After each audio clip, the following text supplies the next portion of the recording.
Đây nè khoảnh khắc đây nè, đây đúng là khoảnh khắc này. Để chụp được chứ. Hay chứ, hay chứ. Ô mà nó sao giống con mẹ ơi. Tôi quay. Của chị đâu quay đúng không?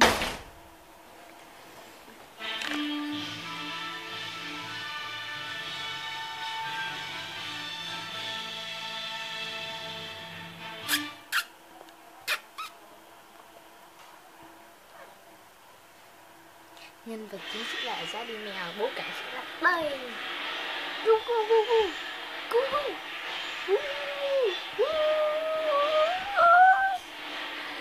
Chú mèo Gali đây rồi.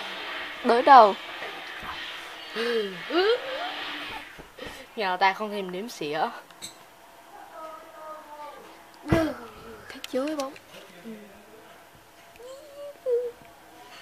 Giờ dễ thương. Anh này ngủ à? Lo ảnh ra cho anh này ngủ chứ. Ngủ thiệt thôi.